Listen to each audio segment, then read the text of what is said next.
महाराष्ट्र काँग्रेस प्रभारी रमेश चेन्नितला उद्या मुंबई दौऱ्यावर. राज्यातील काँग्रेस नेत्यांसोबत टिळक भवनामध्ये घेणार बैठक. चंद्रपूर महापालिका निवडणुकीसंदर्भातील बैठकीत चर्चा होण्याची शक्यता. राष्ट्रवादी काँग्रेस पक्षाच्या नेत्यांनी घेतली मुख्यमंत्री देवेंद्र फडणवीसांची भेट. अजित पवारांच्या अपघात प्रकरणी सीबीआय मार्फत चौकशी करावी अशा आशयाचं दिलं पत्र. रोहित शेट्टींच्या घरावरील गोळीबार प्रकरण. 5 आरोपींना 23 फेब्रुवारीपर्यंत पोलीस कोठडी. आरोपी स्वप्नील साक्तेनं कोर्टामध्ये आरोप फेटाळले. पोलिसांनी जबरदस्तीनं कबुलीनामा घेतल्याचा कोर्टात दावा.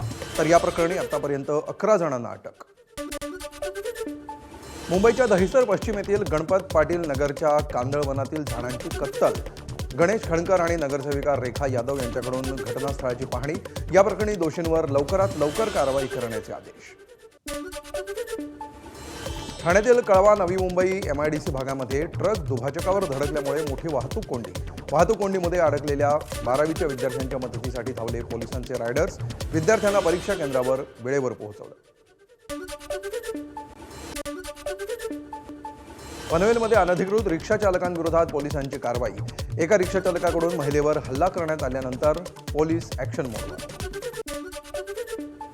उल्हासनगरच्या गेमनानी कंपाऊंड परिसरामध्ये चिंदी कारखान्याला भीषण आग. अग्निशमन दलानं वेळीच नियंत्रण मिळवल्यामुळे मोठी दुर्घटना टळली.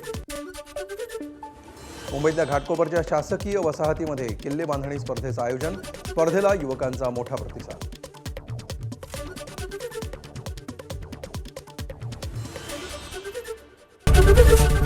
ABP माझा, उघडा डोळे बघा नीट.